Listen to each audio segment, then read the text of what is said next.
Okay, here's how Mira works. See? It's amazing. What's everyone doing at David's desk? Ever since marketing started using Miro's collaborative online whiteboard, he thinks all our other teams should sign up. Why? He says Miro's making his meetings disappear. And if every team gets on it, that means even less meetings. They're using Miro for brainstorms, mind maps, customer research. So could we use Miro instead of having another 100 meetings for every round of feedback? Yep. You can comment, react to ideas, even leave a recording on the board. And what about presentations? There are Miro templates for that. How do you know so much about Miro? I've actually been using it all along. I just used a Miro board to plan the best vacation. Okay, I'm on board. See how Miro users save up to 80 hours every year by meeting less and doing more. Get on board at Miro.com with 3 boards free forever. That's MIRO.com. Whatever kind of night you're having, start it off right with Drizzly, the go-to app for drink delivery. Whether you're mixing up a bullet bourbon old-fashioned for a cozy night in, or a Kettle One Bloody Mary bar for a birthday brunch, you can get the perfect beer, wine, and spirits for any occasion delivered with Drizzly. So, what's it gonna be? Download the Drizzly app or go to drizzly.com. That's DRIZLY.com to choose your drinks today. Must be 21 plus, not available in all locations.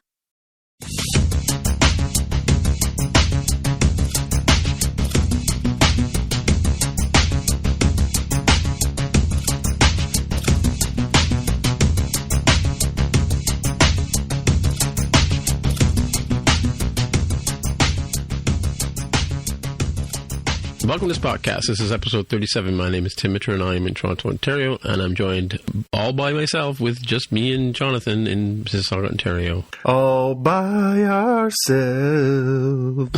Do wanna be... Wasn't that same guy again? That same guy again. That Nilsson guy, Harry Nilsson. Does Harry Nilsson do that song? Harry Nilsson did that song. Oh my Told you, he was prolific. He really was. Well, it's like it's a two-parter, you know. Well, it's kind of it was a two-parter Orville. It was a two-parter sort of, you know, Search for Spock. No. It was a 7-part Search for Spock. Well... Yeah, but he was only on really 2 of them, right? So yeah, well, they found him. That's good. They found him. Yes. Yeah, there's some interesting twists and turns in this plot today. I have a few questions. Well, we'll discuss. Strap in, folks. We're gonna do some fact checking. We're gonna do some headlines.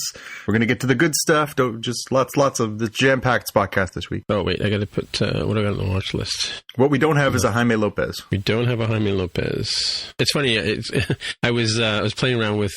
Friend of ours, another podcaster, was telling us about this service, and I can't remember the name of it because of the TEMI, I think, that does, I think it's machine learning or machine-powered transcriptions of podcasts. Oh, okay. It takes like 8 minutes to go through like an hour of podcast, and it's like 6 cents a minute or something ridiculous, so it's like super cheap, or 10 cents a minute, I think. So like, you know, like, is that right? 10 cents a minute? Yeah, so 60 minutes would be $6. Yeah. That's math. Yeah.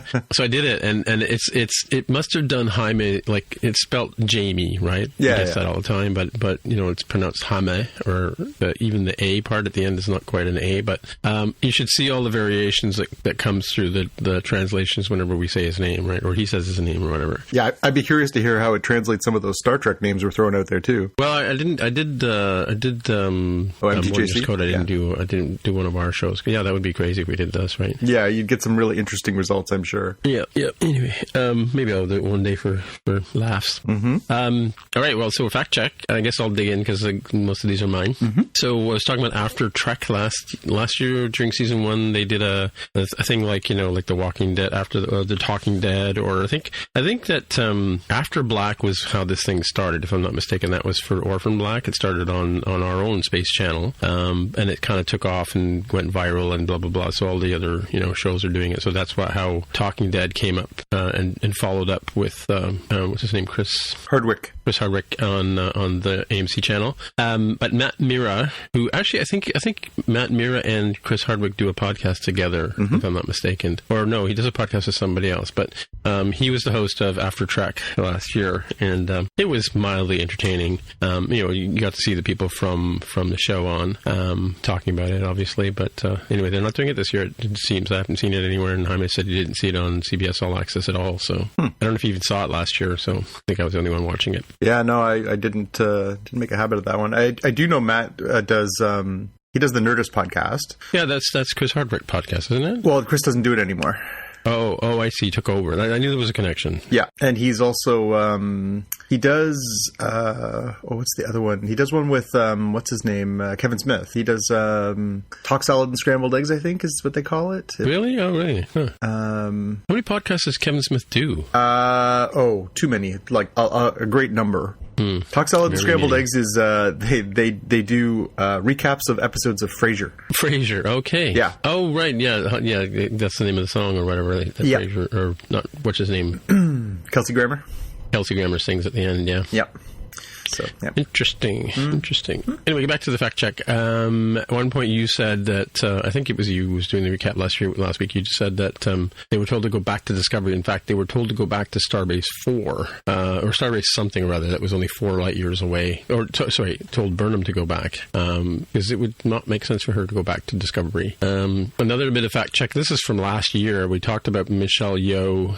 Somebody had, grabbed Michelle Yeoh from behind, and she raised up her leg, and it was Lorca, I believe, right? And she kicked him. Yep. And I said it looked fake, looked totally like a Muppet leg. And then I was cruising around on Reddit last week, or after we talked last week, on the homepage, where, as what did Harmony said, it was a hot mess or whatever. Yes. Or something to that effect. But I saw a young lady in a pub, or dance club or whatever, with a guy behind her, and she was enticing her by doing the Muppet leg trick. So yeah, that's why I put not safe for work here. Not safe for work. Yeah, we'll look that one up. Do you search Muppet leg? Is that how you get to that one? No. It was just I just happened to see this girl, and she was like lifting her leg up, and it ended up in the same position as Michelle Yeoh's leg, straight up. So now you believe that Michelle Yeoh's? Well, I believe it's a move that a woman can make. Okay, it totally looked fake before. Like it was sort of like Gold Member with his Muppet legs in the second Austin Power movie. Yeah. Anyway, you did mention Dagger of the Mind. I did mention Dagger of the Mind. We talked about the actor Morgan Woodward, I believe, who passed away just recently. Mm-hmm. The name of the show was Dagger of the Mind, and that was the show. That was the TV show that I was talking about with Spock, and Kirk and Spock end up on the planet and they get duped into, and it was a prison planet or penal colony of some type, I think, right? Yep. So yeah, we did mention that you mentioned that in the after show, but interesting that so here's where I kind of the timelines kind of got screwed up for me, was because last week when we were talking about it, Jaime had said, how can they go to Talos IV? It's supposed to be restricted space and all that kind of stuff. They didn't say anything about that in the episode last week, and I was under the impression that all of this stuff that Star Trek Discovery is doing, it takes place before, like 10 years before the Enterprise, before Kirk takes over the Enterprise, right? So I didn't think there was a penalty for going to Talos IV, because in my comment here I said the cage hasn't happened yet, and yet today, dun dun dun, we find out that in fact the cage has happened. Oh, now you're correcting me. So real-time follow-up, folks. This fact check has been fact-checked again. The cage takes place 13 years before the first season of Star Trek. So there you go. So in fact it did happen before. So forget everything I just said. So I didn't mean to kabong you in the middle of it. I really was tempted to let you just go through the whole thing and then do it, but I thought we'd do some real-time fact checks. So yeah, actually, it was just as I was watching tonight's episode. Obviously, tonight's episode starts with a little recap of the famous Star Trek pilot episode, The Cage. And so that got me sort of going down the rabbit hole during commercial breaks tonight. So I was reading up on The Cage and sort of how it fits into the timeline. And yes, apparently it's set 3 years before the events of Discovery. So therefore, all that stuff where Pike and Spock go down to the planet and they discover it and it gets banned and you can't go there anymore, that all happened in the past for Discovery. So as we find out in the show, as we do. So yes, you stay tuned. We'll explain later. Yes. But so I have a question though. So star date, right? You know how they always rattle off star dates, and you're supposed to be able to put together things by that. Mm-hmm. Do you happen to know, are star dates like equivalent to Earth years? I don't know how those work. I'll be honest, and I must admit, as a longtime Trek fan, I really should have figured it out by now. But I don't know how they work those out. Yeah, it's probably some complex math with if you go online, there's actually a stardate calculator, so you can actually figure out like what the stardate is and stuff. So, what is today's date in stardate? Well, stardate calculator. Look at this stuff. There's a term that Matt Smith says. Let me see, Matt Smith doing real time follow up here. Doctor Who. It's one of my favorite expressions by him, and of course, like, why can't I remember it? I don't know. Complicated maths. Oh, it's coming up quite a bit here. Okay, so I've done the calculations, and I can tell you that right now we are recording tonight's episode of Spockcast. We should start doing this from now on. At stardate 96781.56. I would do the Jeopardy music right now, but it's not a good day for that. Stardate 96781. Did they say the dot? 0.51? I think they say point. Point? Yeah. Point, okay. Welcome to Spockcast. This is... welcome to Spockcast. This is... welcome to Spockcast. It's... No, I can't think about this. Welcome to Spockcast. It's 96781.56, otherwise known as episode 37. Well, that's the time we're recording episode 37 anyways. Yeah, well, so there you go. Yeah. Now you know why I did that. All right, so Purl. Yes. Is directed and created and written by Kirsten Lester, which we talked, and it's based on her experience in the male-dominated world of animation, which is kind of interesting because we're recording this one day before International Women's Day, and it'll come out 2 days after International Women's Day. But interesting that this parallels a lot of work businesses. I mean, now, like in the world of women in technology, women in leadership positions, women in developing applications, writing websites and code and iPhone apps and stuff like that. There's a shortage of women when in fact women used to dominate the landscape of computer science and stuff like that. So, but interesting but not interesting that the world of animation was also a male-dominated world as well, which is what Purl is about, which we talked about last week. It was my watch list item, I think. All right, well, I guess we'll move on to the headlines. So what do you got there, Jonathan? Well, it's been a busy week. So we got news this week that Arrow, the first of the DC shows on the CW, is coming to an end. They have announced that season 8 will be the final season. That will be airing this fall, and it will only be a 10-episode season.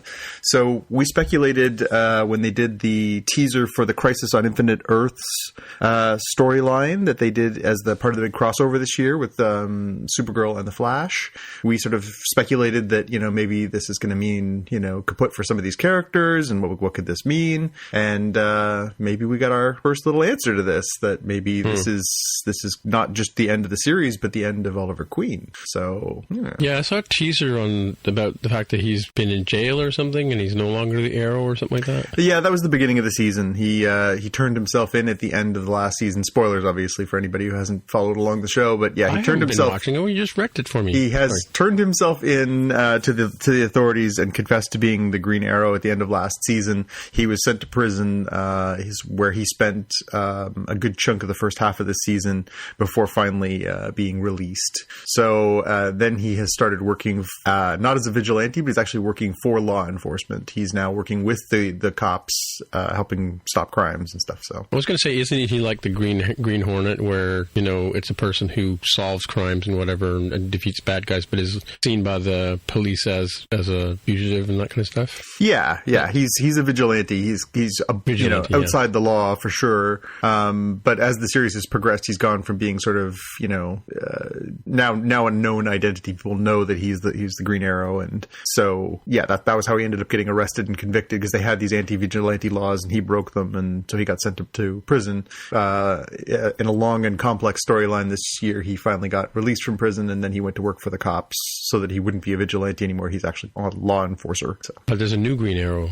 Yes, there is. There is a new Green Arrow in town, and I will not spoil how that all plays out, but yes, there is another.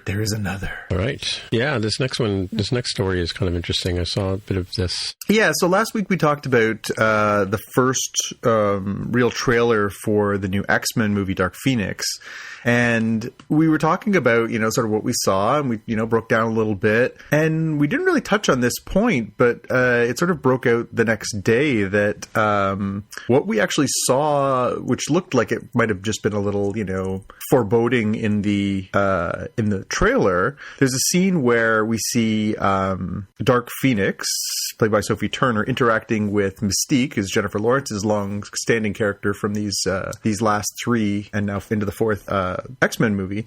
The scene looks like we see Dark Phoenix kill Mystique. But in the, you think to yourself, well, they're not going to show that as a real thing in a trailer. That would just be silly. But sure enough, the next day, Entertainment Weekly did an interview with Simon. They also cut to a funeral shortly right after that scene. They did, absolutely. And so the next day, Entertainment Weekly talked to Simon Kinberg, who's the director, and he said, oh, no, she dies.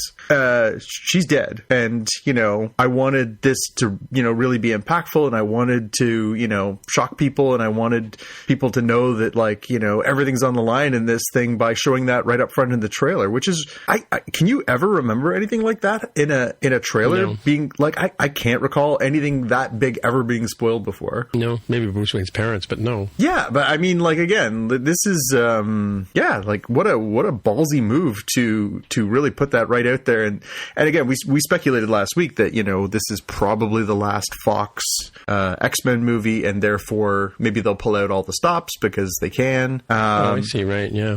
To wreck the whole universe for them. Well, yeah, I mean, again, clearly, if the X-Men characters are going back to Disney, they will reincorporate them into their universe, into their Marvel Cinematic Universe, and they probably will recast everybody anyways.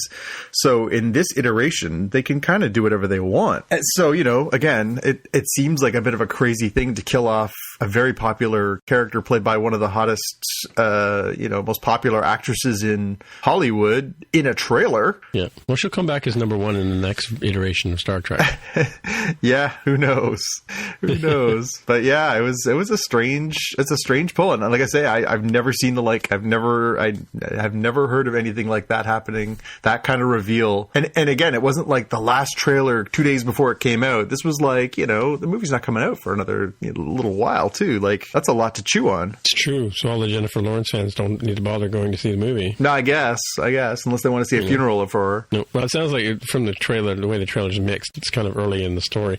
And it's also going to affect Professor X and Magneto, Magneto Fassbender. I was going to say Magneto, I don't know why. Yeah. But Magneto, Michael Fassbender's character, because they both have a thing for Mystique, right? Mm-hmm. Mm-hmm. Yeah, interesting. Yeah. Yeah, I mean, it's an interesting sort of concept, the idea of Dark Phoenix, because, I like the way they do it with the original guys too, with Patrick Stewart and Famke Janssen, right? Yep. Just sort of the get out of my head kind of thing. I think that's what she sort of says in the trailer, if I'm not mistaken, too, right? Because it's kind of, it sort of shows here that and maybe this is sort of the creepy Me Too sort of kind of thing happening, where Professor X's McAvoy is meets her as a young girl and starts to try to control her, right? Because he can sort of see the potential. Yeah. And then maybe this is payback time. I mean, I don't know. I think she isn't the canon that she gets affected by radiation or something like that, or something happens to her that turns her into Dark Phoenix, right? Yeah. So, there's a couple of different interpretations. The original comic book was that, yes, she was piloting a shuttle back through the Earth's atmosphere. She basically, to keep everybody else alive, she took the hit. She was going to, basically expose herself to deadly radiation and die. But this sort of outer space force that we don't know about called the Phoenix basically merged with her and saved her life. They fitted that one for another storyline years later. Obviously, that story plays out with Phoenix has great powers. Eventually, she gets corrupted. Eventually, she goes mad, and eventually, she dies. And then later on, they brought her back by saying, "Oh, actually, the Phoenix was a completely separate entity. Jean Grey boy actually was, preserved in a cocoon at the bottom of the, Hudson River for a while, healing, while the Phoenix actually like replicated her body, and that was something completely different. And then there's been a half dozen different Phoenix storylines over the years that have sort of weaved in and out of her being the Phoenix or not being the Phoenix, and clones and all kinds of other sort of what's and doodads over the years. For of course, comic books just can't resist a good premise, so they just keep bringing those characters back and forth. But yeah, it's been a long path. Cool. All right, what's next here? Next up, so we talked a few episodes ago about the Ghostbusters reboot that is being done, and we got a little tease from Variety.com this week that apparently a couple of familiar faces may be getting to be the stars of this. So we got news here that Carrie Coon, who is from the TV show Fargo, she was one of the characters, one of the minions in Thanos' minions in the last Avengers movie.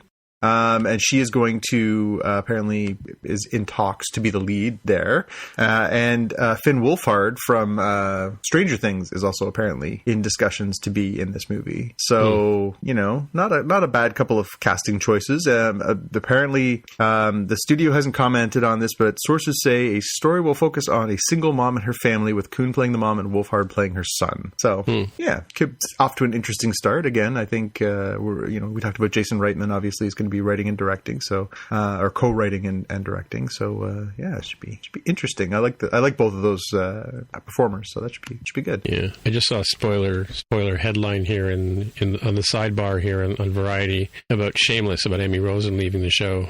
Yes. Not good.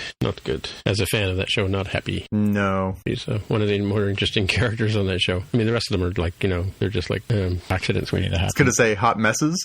Yeah, hot messes. Yeah. All of them are. She's probably she's a hot mess in her own way, but she's her own worst enemy, I think. Yeah. But she's one of the stable forces on that show. Yeah. Anyway, and now we have some Lord of the Rings stuff coming. Lord of the Rings, yes, indeed. So I think Jaime mentioned on one of our recent episodes that there have been some teasers for the Amazon Lord of the Rings TV series that's coming in a couple of years. They're already starting to sort of drip things out through this website and through their social media channels. So they had posted previously a map that showed Middle Earth, and sort of got people talking about, well, what could this mean? What are we looking at? And so this week they've updated it with a new version of the interactive map that they put up, and it confirmed what a lot of people had thought, that this is actually going to focus on a specific area, which is the island of Numenor, and it's going to focus on a specific time period, which is the Second Age. So for those who are not Tolkien nerds, the age that you're familiar with, The Hobbit, Lord of the Rings, those stories take place in the Third Age. This is obviously meant to be a prequel. And the events that are being described in this age, the age actually lasts for about 3,500 years. So there's a lot of stuff to cover in there. But it'll be interesting to see sort of which particular area they focus in on, if they're going to try and keep it somewhat close to the era that we see in the Third Age, or if they're going to really go way back and dig deep.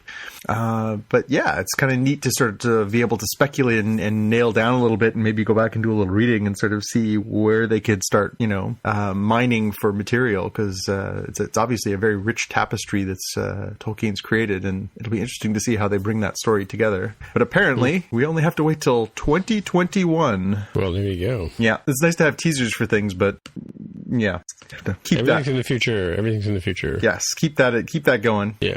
And speaking of swords and sorcery, we got our first proper look, I think, at the Game of Thrones season 8 this week. So we got a little teaser earlier this year that was very much just sort of a vignette of the Stark kids in the crypts below Winterfell. It just sort of appeared as a scene. This is the first time we've seen a trailer that sort of cuts together different scenes that seem to be right from season 8. So couple of interesting things that came out of it. I don't know if you've had a chance to look at it, Tim, but I haven't. I heard about it today, and I may have seen part of it, but I didn't quite absorb it all. But this just came out this week, like a couple days ago? Just a couple days ago, yeah. So the, you know, we obviously saw a few different, you know, scenes in here that, you know, they sort of splice together, you know, people looking up into the sky and the dragons flying over and all these different, you know, scenes of characters. So you get a sense of, you know, who's going to be there and what's at stake. And, you know, we get a smirking Circe. And, you know, my biggest takeaway from watching this was the fact that they showed, what might be considered a spoiler. So again, I'll throw spoilers out for season 7 of Game of Thrones. If you haven't watched it, seriously, get out from under the rock. But too bad. Yeah. So at the end, was it 2 years ago that was on, right? It was 2017. Yeah. Okay. So, come on, folks. Yeah. So you're done. Statute of limitations. So in the final episode, we saw the Night King riding on Viserion, the dead, revived ice dragon, and he flew this thing over, and he started melting part of the wall, so that the forces of the dead could start walking and invading Westeros. And when that happened, Tormund and Beric Dondarrion were on the wall, and so we weren't really sure what their fate was, because, you know, these are two sort of fan favorite characters, and it could have been interpreted that they just got destroyed in that act of aggression. I thought they ran to the left. Well, there's a very fleeting scene of them that looks like they may be trying to exit stage left, but it was sort of left vague that maybe that was the end and maybe it wasn't. But in this trailer, we do get a scene where you see Tormund and Beric, because you see Beric's flaming sword and you see Tormund beside him. So we've basically confirmed that they did not, in fact, get smoked by the undead dragon, that they are alive. So that's a good takeaway. So there's something, you know, we can, you know, a little bit of a spoiler for the season ahead, but also good news, because I think, you know, as I say, a lot of people like those characters. I'm a fan of Tormund. He's a lot of fun. So, yeah, good to see that they're coming back. Other than that, you know, it seemed like an awful lot of the same, what you'd expect to see, you know, Circe looking smug, and, you know, Arya, you know, watching the troops, you know, marching out of Winterfell, the dragons flying overhead, you know, there wasn't a lot of there, but still, you know, can't wait. And this is really exciting that this is so close now. We feel like it's going to be finished, and I can't wait to see how they wrap this up. So very cool. So now you're telling me one of my favorite landmarks is disappearing? Yeah, I threw this one in here. It's sort of a sci-fi news because, well, frankly, you and I have seen more sci-fi movies there than probably anywhere else. But so the story came out this week, and I'm not sure that it's, well, I guess it was the end of last week. I'm not sure if this has come to pass, but Scotiabank Theatre is a landmark in Toronto. It is a very big entertainment complex downtown, complete with IMAX Theatre and other theaters in there. You and I have seen plenty of movies in there over the years. It's been around since 1999. There's a story this week that Ryokan, the company that owns it, is that they're exploring redeveloping the entire complex. So it has not been verified. It is not guaranteed that this is happening. Right. But when you think about the size of that structure and where it's located, which is a very central piece and is currently, at the time it was built, it was not, but now is currently surrounded by Condoville, as downtown Toronto just becomes Condo Central. If you think about what they could build going north towards the sky there, as opposed to, you know, this large building that takes up a block but really doesn't sit very high.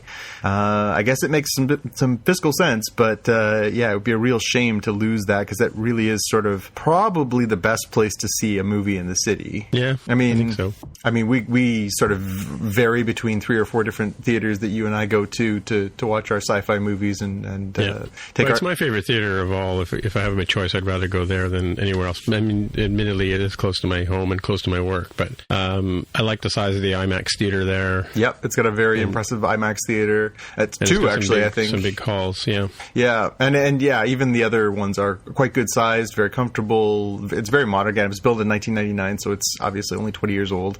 So it's got, all the modern amenities built in. But been under construction a lot lately, though, so that may be why its days are numbered. And admittedly, it's in a very, very lucrative, valuable area of the town in terms of real estate. Yeah, absolutely. And it was sort of it has sort of changed over the years too, because originally it was this sort of landmark theater. It was in a complex where they had put in one of those, like a Chapters or an Indigo or something. It was sort of meant to be the sort of destination and entertainment hub kind of location, and it's kind of fallen off from there. The theater itself is fantastic still, but now it's like a Michael's and some sort of other stores are in there, and it's sort of diminished a little bit, I think. It's like, there was a Sony Palladium down there at one point. Yeah, there used to be like a Palladium in there, and now I think it's like a Good Life Fitness and stuff. So it's not quite what it was originally intended to be, but we'll keep an eye on that one, because it would be sad to lose that theater, I think. Yeah, but we got the new AMC/Cineplex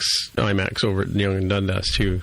That's true, and that one's nice too. But I guess we'll see if they can keep both. Yeah, I haven't been to an IMAX movie in that one yet, I don't think. No, I haven't. Yeah. Well, we'll have to see. Mm-hmm. Have to see. Anyway, it's too bad Jaime's not on the show, because my first headline here is from Red Dwarf. I don't know if he's ever seen Red Dwarf. I know I've talked to Tammy about it on Roundabout FM, and she's never seen it at all. But this is one of my favorite. This is follow up on our Flintstones talk last week. This is my favorite interaction between the cat and Lister, because they're in space for so long and they're watching the Flintstones and lamenting on how attractive they find Wilma Flintstone after all these years. Watching her on TV. Yeah. And I'm not going to spoil it for people, but yeah, if you have a chance to watch this trailer here, it's hilarious. But comparing Wilma and Betty and whether or not these two guys are going insane. Yeah. Being in space for so long. Yeah, and clearly they are, but it's awesome and funny. Yeah, it's hilarious. It's got the best punchline ever. Yeah. Anyway, we'll leave it at that. So following up again on our show last week, we talked about the Oscars, and you guys were saying that you believed that a film had to be in the theaters for a certain period of time before it would be considered for an Oscar for Best Picture. So I found a link on the Oscars website where they've got general entry, category description. Mm-hmm. But I didn't go through this. It has to be 40 minutes, over 40 minutes. Yeah, more than 40 minutes long. Yeah. It has to have had its public premiere in a movie theater during the calendar year for which it is nominated. Right, okay. It must have premiered in 35mm or 70mm film format or in 24-frame progressive scan digital format. Mm-hmm. And it must have played in an LA County theater for paid admission for 7 consecutive days beginning in the appropriate calendar year. That has to be in Los Angeles County. Has to be in LA County, yep. Wow. Yep, and that's in order to be nominated in any of the feature film categories. That's for feature films, obviously, because it's over 40 minutes. Right. But that's a pretty you there's a lot. You can see how a lot of movies get nominated, but yeah. So apparently you do have to show yourself in a theater. So we were talking about this in relation to the Netflix sort of taking aim at putting stuff in the theaters very briefly and then putting it on Netflix and trying to corner the market a little bit. In this case, they would have obviously had to meet these criteria to get Roma in the theater for at least a week and make its premiere and everything else. So yeah, I found an older story. I was going to link it in here too. Yeah, here it is. I got it in my history. That this is a month ago, a story from a month ago, but I think this happened longer ago before that. But apparently Netflix is a member of the Motion Picture Association of America now. So just trying to see when they first joined up, because the story, like I said, the story is a month old. Mm-hmm. But the fact that they've joined, basically legitimizes them as Oscar contenders, as it were, right? So plus the whole thing about showing that, and that explains why Roma and Buster Scruggs was in the theater as well as on Netflix at the same time. Yep, so that's cool. So now we know. Yeah, now we know. Yeah, speaking of follow-up, so you might win some bar trivia on that stuff. That's true. So following up on our follow-up, and I think this was way late in the after show. In fact, we were talking about Peter Frampton and his farewell tour. So I looked it up, and sure enough, he is coming to Canada, but he's only playing in Montreal. So or that's the closest he's playing to us. Boo, Peter Frampton. Well, I mean, he's probably playing in like Buffalo or something like that, closer to us. But yeah, I mean, you know, come on, guy. I know you'll never be able to play guitar again, but still. Yeah. You know. You never know. It might be the extended farewell tour. Maybe he'll eventually loop back here. Yeah, I don't know. Well, I mean, you know, it's one of those guys I've always wanted to see, but never really got out to see. I mean, and you know, we didn't really talk much about him last week, but I mean, like he was the roadie. He ran the card game in Almost Famous. Mm-hmm. You know, which is funny because, you know, he was the time frame that they're talking about was when Peter Frampton and his bands would have been touring. You know, along with Led Zeppelin and those kind of people and the fictitious band in Almost Famous, I can't remember the name of. Anyway, yeah, that was. It's funny that he played the head roadie of the thing. I think that was what's his name from Saturday Night Live? Jimmy Fallon. I think it was Jimmy Fallon's first movie too, wasn't it? Oh, now we're just going way into my knowledge of Almost Famous. I was trying to figure out the name of the band, which hadn't. Stillwater. Stillwater's the name of the band. Stillwater. Yeah. Yeah. Beyond that, it's not my deep. But you remember he was they're going in the plane's about to crash and he starts yelling. Oh, that's right. Gay. Yeah. Okay. Yeah. Absolutely. Yeah.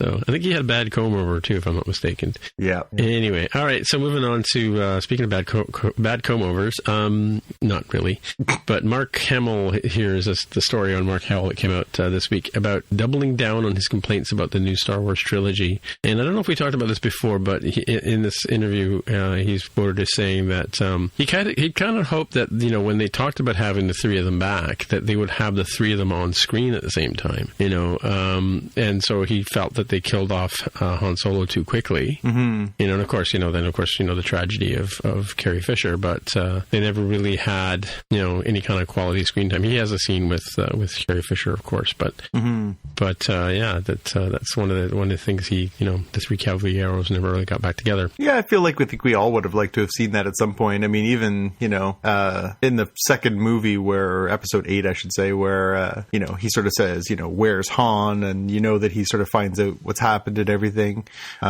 You do sort of feel that sense of loss of, you know, it is sad that, you know, they were clearly friends and clearly, you know, bonded, and you do feel like you kind of got cheated a little bit. Yeah. Well, maybe he'll come back as a blue ghost. Who knows? Han Solo.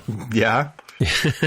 Yeah. So, I mean, they'll bring Carrie Fisher back as a blue ghost in this last one too. Well, she's coming back. They've already confirmed that she's going to be in it because they've got footage that they filmed, and her family's okayed it, so she is coming back. I don't know how they'll reconcile all that, but apparently it's happening. Yeah. Well, you know, they do a lot of filming and put it in the can and that kind of stuff, right? Yep.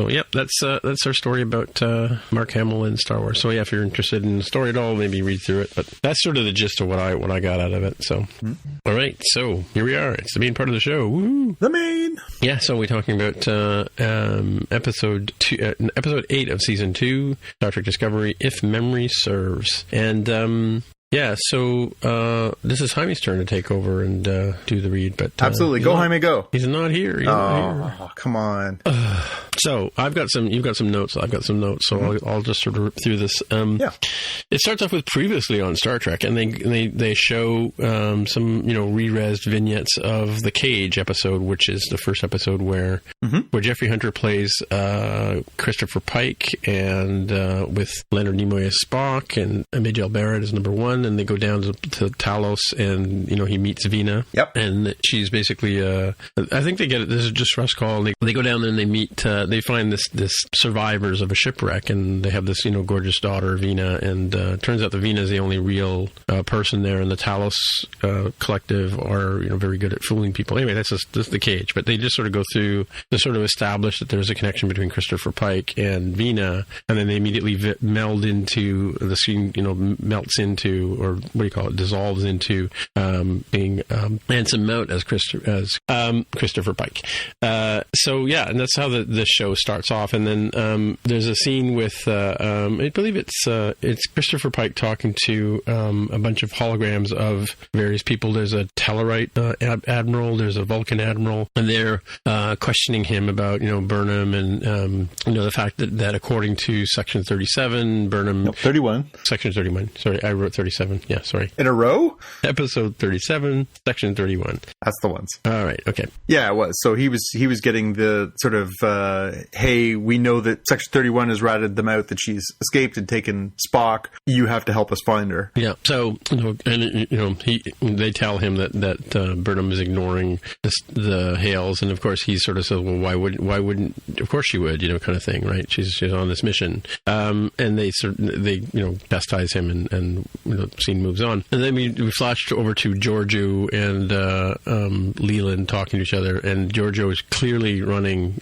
Section 31 now, and I seem to be missing part of my notes here. Where is the part about what you've written down here, which is the really are on the other side? It seems like my syncing has lost half of my notes. Oh, that's weird. Because I had wrote that down as a possible title for the show. Yeah, weird. Yeah, because that whole bit about where she says, we're in the on the other side of the looking glass now, aren't we? Yeah, that's right at the very beginning, isn't it? Yeah, it's after so they do the bit on Section 31 where their admiralty is basically dressing down Leland, saying, hey, you screwed up, and then we cut to Burnham heading down to the planet, right? And it looks like she's headed towards a black hole, right? Yeah, interesting though that black hole was the similar animation as Christopher Nolan, yeah. Interstellar, yeah, it's just like the and I think the same sort of black hole as that, but that's because that's missing too. Like I wrote that down where she says to Spock, "Oh, that was a test." We pick up Burnham and Spock on the shuttle, and Spock is still not his normal self. He's very acting very weirdly. So they're headed towards where they expect Talos to be, and it actually looks like they're headed towards a black hole. The ship starts shaking. It looks like they're headed towards this thing that's going to destroy them. So Burnham starts adjusting course. She's going to take off. Spock basically knocks her over and slams the accelerator down. And as they get closer, of course, the illusion disappears. It's the Talosians using their illusionary powers to keep people away. And it turns out to be just the planet that we recognize from, of course, that famous episode, The Cage. So they head down to the planet, or as they're heading down to the planet, Burnham says, oh, it was just a test. Right. And then utters this, the familiar line as we've been talking about Alice's Adventures in Wonderland. We really are on the other side of the looking glass now, aren't we? So then we cut back to the ship where, to the Discovery, that is, where Culber is acting kind of hostile, a little weird. We know from last week that he was having a really tough time adjusting to being alive again after being revived out of the mycelial network. And Stamets is trying very hard to try and sort of, help him get accustomed to things and walking around and trying to be very supportive. But Culber is kind of not having it. And then as they're walking down through the hallways, they see Ash Tyler, who, of course, killed Culber in last season. And so we sort of get this sense of him, bristling and acting very not Culber. Like we established, from his personality last season that he's a very kind and gentle man. He's, very sweet. And he's not acting like that at all. So we sort of get this sort of taste of him being sort of off, or even more off than last week. Cut back to Talos. Well, they make eye contact too, just as they get in the elevator. That's true. Right? That's true. They give each other a little sort of a dirty look, right? Or a little sort of, oh, I see you, I know you're there kind of look. Yeah, both of them. We cut back to the planet, and as Burnham lands the shuttle, she opens the door and has a look, and then spots a woman walking into the shuttle through the open door behind her, and draws her phaser and sort of says, who the heck are you? And of course it's Vina, who we recognize as the young woman from that famous original Star Trek pilot. She's the woman who was the lone survivor of the crash there, who was rescued and saved by the locals, but was brought back kind of damaged because they didn't really know what humans were supposed to look like. Although even when you look at their faces, you'd think we'd know that they don't have huge scars on their face. But anyways, well, this is where I got confused, because I was expecting them to go to Talos and sort of be like before time, but Vina clearly knows Spock because she starts talking to Spock, right? Yeah, so she clearly recognizes him from their previous connection. So we established that was sort of 3 years previous in their time. And so she's in mental connection with the Talosians, of course, who are telepathic. And they basically say, to Michael, we mean you no harm. We know why you're here. Bring Spock down to the underground where we all live, and we'll have a look at him. So they basically take them down there, and the Talosians make a deal with Burnham that they will help fix Spock's mind because they identify that it is fracturing quickly and he won't survive. But in exchange for that, they want access to her childhood memories. They want to see this incident that fractured their relationship. It's a strange thing to request. That was sort of my takeaway from this, was that's a very strange and specific thing to request. They couldn't have been like, show us what it's like on the Mirror universe or any of the other, adventures she's been on. They were like, no, that's the thing. Show us how you charge your electric car, like something useful, Yeah, it seemed like a very convenient plot contrivance, but anyways. So we get a chance to look inside of Spock's memories. We see him finally explain where he did see the Red Angel for the first time, and he confesses that it was actually we knew that it from the previous episode that he had seen the Red Angel when Michael had disappeared and run away from home on Vulcan. But what he tells her in this sort of probe into his mind is that the Red Angel basically showed him a vision of her death. And he ran to his parents and basically said, this is where you'll find her. And not only did they find her, but they prevented her from being killed by this slavering Vulcan beastie that in the vision that he saw killed her. So we also in that same stretch see, so is that the same stretch we see the vision of him in the not murder? Oh no, that's later on. He talks about going to being transported to a planet far away. It led me to a planet far away, and then he does a mind meld with it, right? That's right. He tries to mind meld with the Red Angel. Right, and it shows him the future. And it shows him a vision of this attack on humanity, these missiles that basically show up out of nowhere and target all sentient life in the universe and destroy all these very prominent planets. Yeah, so was it me, or were they probe-shaped? They did look an awful lot like the probe we saw last week, right? Right, yeah. But they were more like nuclear warheads or something like that, because they show them, you see it skip past the moon and hit the Earth, and then I guess the other planets are probably Vulcan and Romulus or Praetor or whatever, right? And it literally blows the entire planet up, from the inside out. Yeah, it's a no mistake, genocide of these planets. It just kills everything, blows the planets to smithereens. So he has this vision with it, and it clearly sort of, cracks his brain a little bit. Spock finally snaps to he's sort of, back to his normal self a little bit. He has a funny little interplay with Burnham now that he's sort of back to himself. Yeah, brother and sister kind of dialogue. Yeah, brother and sister kind of ribbing where, he sort of makes a little bit of a logical dig at her, and she sort of says, makes a crack about his beard. Do you actually think your beard is working? Pretty funny. That was the best part, where he sort of says, is there actually a question that's worth my time? Yeah. And she says, her first question back to him is, how can I make this conversation easier? Yeah. Right. And then she says, he goes, do you have an actual question for me? He goes, yeah. Do you think the beard is really working? Yeah. And he kind of reaches for his beard and goes, oh, I guess I guess I have a beard now. Yeah. So he finally sort of starts breaking it down too, that the Red Angel is a person, and he says that when he did the mind meld, a human, in fact, he says. Yeah, well, that's it. When he did the mind meld, he says, I could tell that it was actually a human inside, but there's a quantum field protecting the suit. So as had been talked about in previous episodes, it was a temporal character, so he's coming from the future, and it is a human being. But he says he sort of senses, conflict and deep loneliness coming from this person too. So again, still sort of back to last week's discussion that we had was about, who could it be? Is it someone familiar? So feeding that a little more. Now he says human, so that narrows the list a little bit. So it'll be interesting to see if there is a familiar face in that suit. Yeah, actually, now that you mentioned, I think there was two episodes with Burnham, because they come back out and they sort of say, "Do you want to?" She says, "I want to see some more." And I think that's when you get to the part about him in the padded room. Yeah, that's right. So she basically says, "Thanks for showing me that first part. I need more." So they do another sort of connection with the Talosians, and they flash back into Spock's mind, and we see the incident where he's in the medical facility, the psychiatric facility that we've been hearing about all season.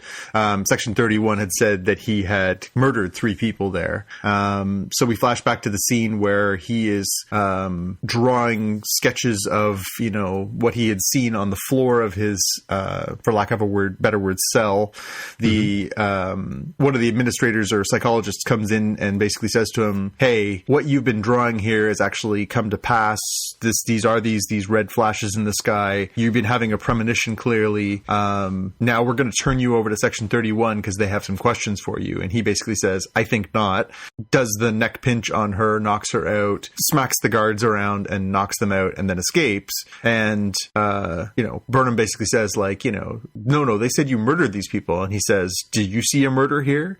Yes, in the vision. Yeah, in the vision. So, you know, clearly, you know, not what they were told, which again begs the question, what is Section 31? Why are they using the murder? You know, what do they have to gain by saying that he was a murderer in this case? Having had these epiphanies, they send a signal across time and space using Vina to basically project which they her. Stole from Star Wars The Last Jedi, I have to say. Yeah, it was a little bit of a callback there, wasn't it? So they basically have Vina, through the power of illusion that Talosians possess, they basically project her as if she was real, like a very vivid projection to Christopher Pike aboard the Discovery, where she basically says, you know, I'm real, I'm here, you know, I remember our experiences. It's actually kind of a sweet and neat little tie together to that original episode, that, you know, that they have thought of each other, that it wasn't just a mission, that he sort of says, you know, I think about you a lot, and she says the same thing.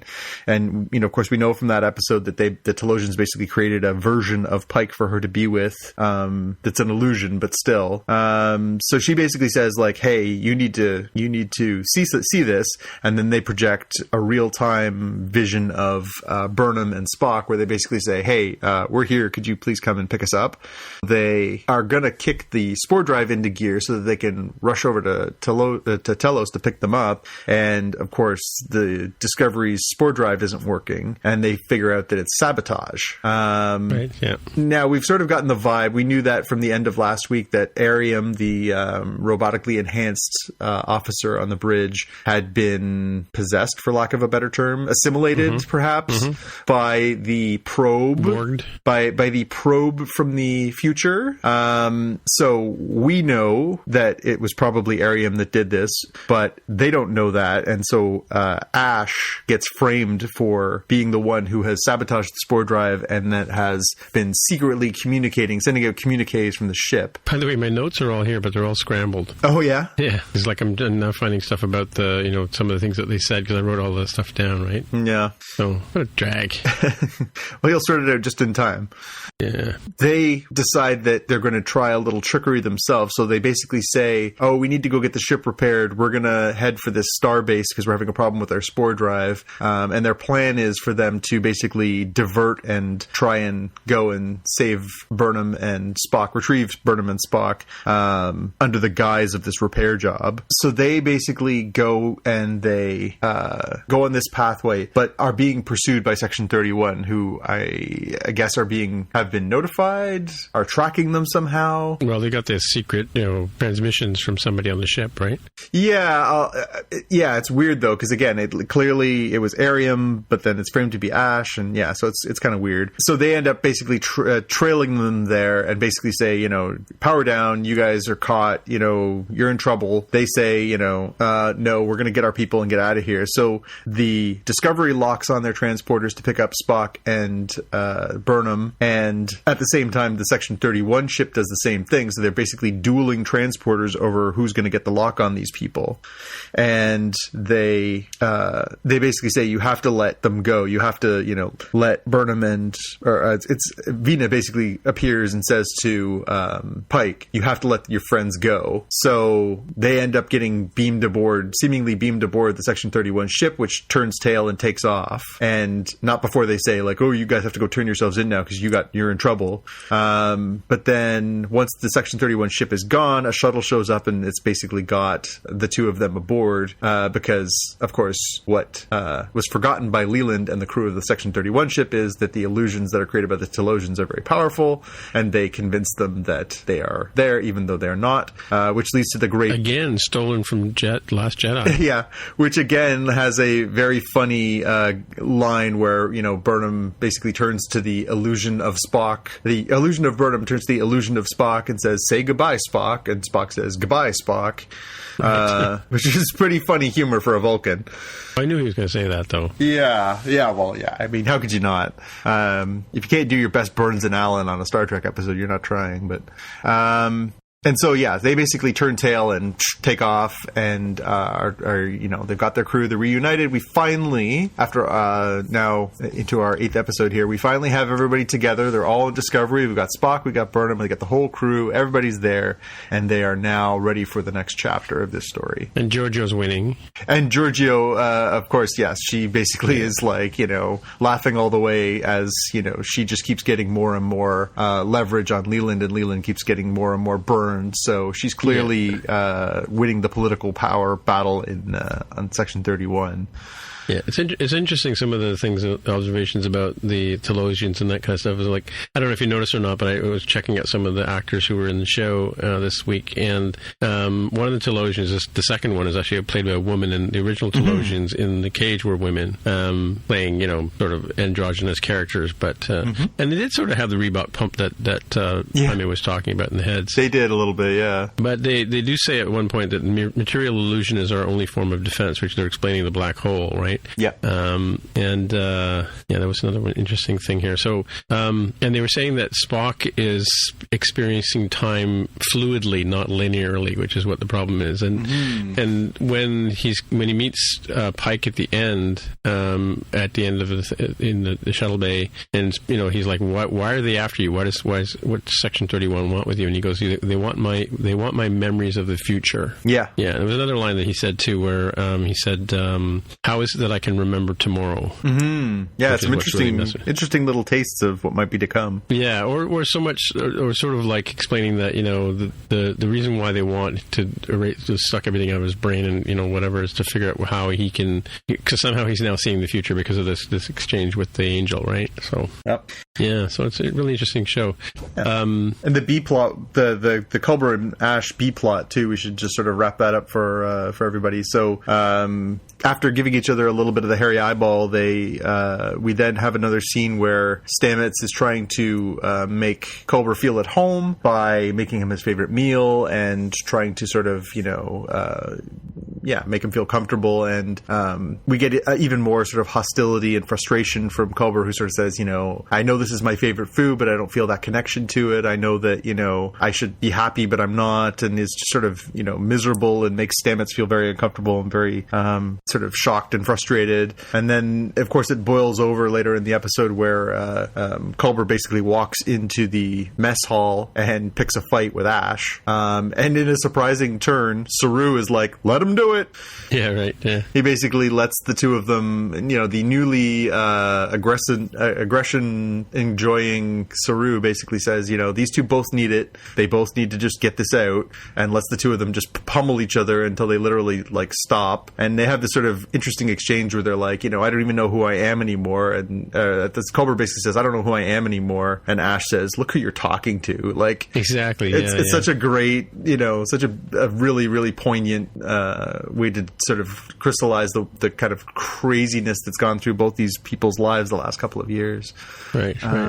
But yeah, it's interesting. It's an interesting point too, because the question of if you clone somebody, is it the same person? I mean, it can't be, because we're all formed by our memories and our experiences in life, right? And so that they go through the fact that he's waking up last week and saying, I don't have the scars that I used to have, which is and so Paul Stamets is expecting him to be his husband, and Culber's character, or the new Culber, in the sort of how do you say Socrates? In the Socrates type philosophy, it's not the same person, even though it looks the same, right?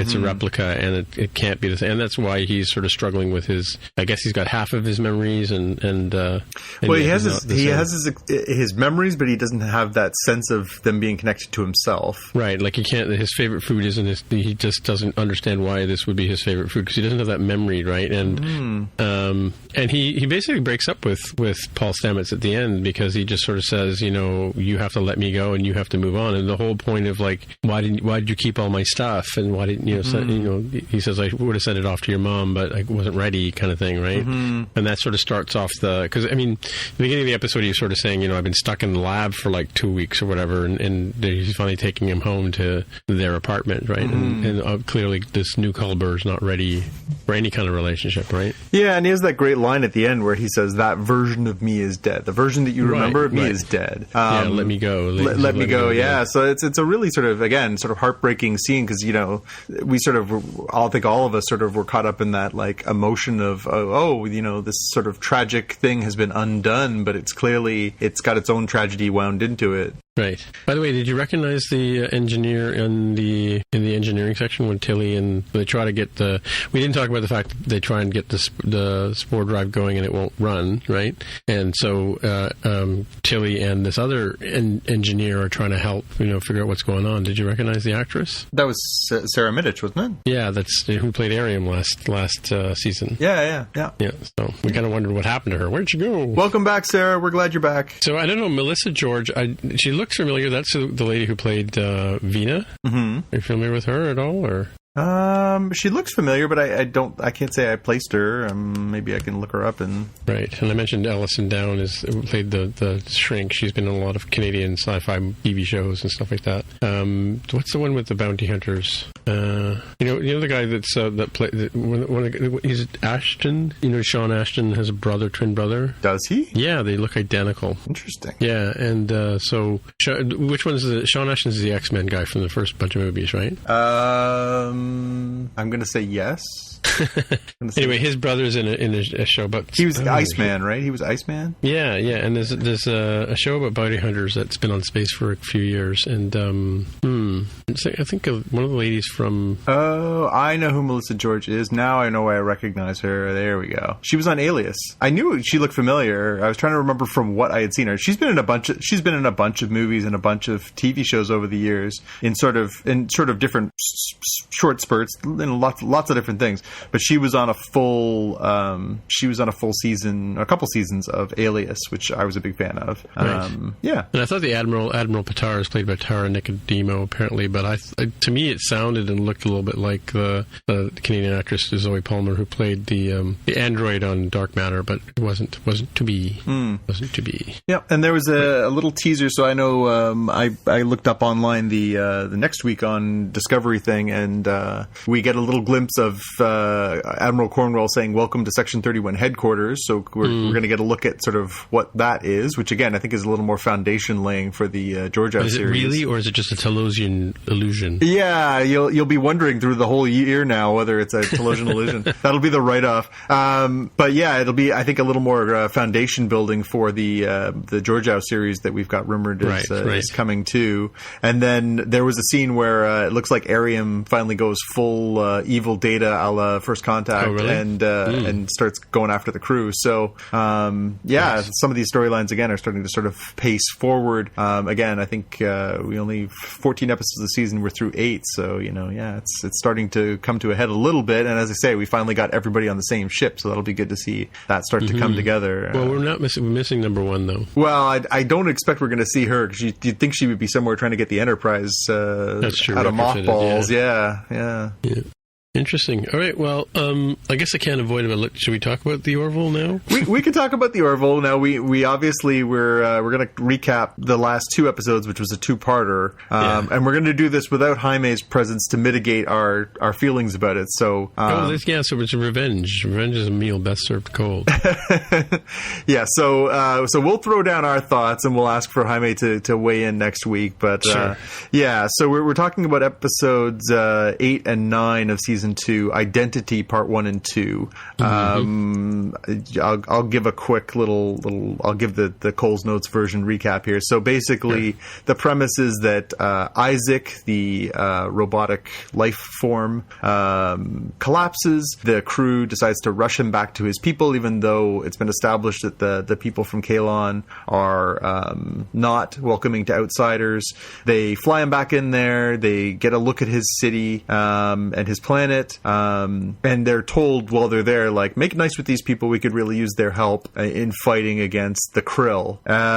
So Isaac's people, flip the switch, turn him back on. But they established that he was turned off because his mission is complete. His mission was to go be part of the Union, gather information on the Union, and figure out whether or not they were worthy of, being involved with them, basically. So as that episode progresses, we sort of get a little more mystery, and maybe this, this planet isn't everything it seems. Eventually, Ty, the doctor's son, runs away. He ends up going underground, underneath this big city of Kalon, and discovers this chamber full of bones. When they go down to rescue him, they find this room full of bones. It turns out that the robots had basically committed genocide and killed every living being on their planet. But like 1,000 years ago. But yeah, like ancient history. But they had kept the bones for 1,000 years. Yes, those clearly are. That's what you do with bones. You keep them for 1,000 years. Tough bones.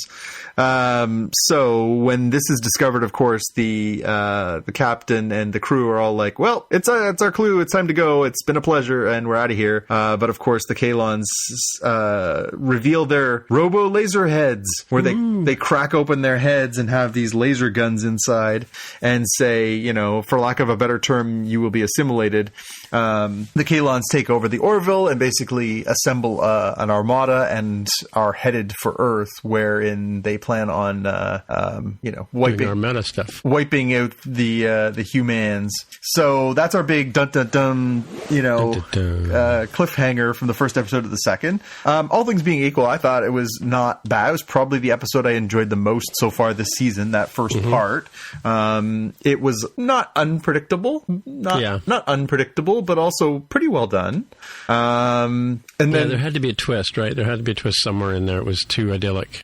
Yeah, I mean, it should, like, we obviously knew going in that it was a two-parter, so we knew that it wasn't going to be an easy ride no matter how it played out. But the fact that they were basically like, we thought these people were going to become our allies and they become our enemies, obviously that's a good, storyline, not a unfamiliar trope, but good. It was done well. Right. So we pick up episode 2 of this, part 2 of this, and they have basically taken over the Orville. They've herded everybody down to one of the cargo bays, and they're holding them prisoner there. The Kalons reveal their plan. They plan on flying to Earth, killing everybody, and then they're systematically going to eradicate all organic life in the galaxy because that's what you do. They feel like if they don't, those people will eventually rise up and try and subjugate them, which ties back into that whole Discovery episode from a couple of weeks ago too, with the we have to keep them down because otherwise they'll come back and get us. Principle of the Batu. Yeah, I know what you mean. With Saru's people being subjugated. Yeah. Seemed a little bit. It's funny how these two shows sort of keep echoing each other at times, but So because the writers are outside in the back smoking together. Yeah, clearly these guys are on speed dial. But so basically, the Kalons say like, hey, if anybody tries to screw with us, we're going to kill everybody. They grab Ed and the bridge crew and basically tried to put on this show of like, hey, you guys need to get us through the front door so we don't have to fight our way there. They figure out that they're using, codes to try and tip off the other Union ships. So, of course, they blow up the other Union ships. And then in order to exact, a punishment on the captain, they throw another crew member at an airlock and basically say, every time you do this kind of thing, we're going to start, murdering more people. We don't really care about you guys, and we don't care how few people, takes to get the ship to where we need it to go. I had a note here about P Corner. Gordon establishes the P Corner on that. That was pretty funny.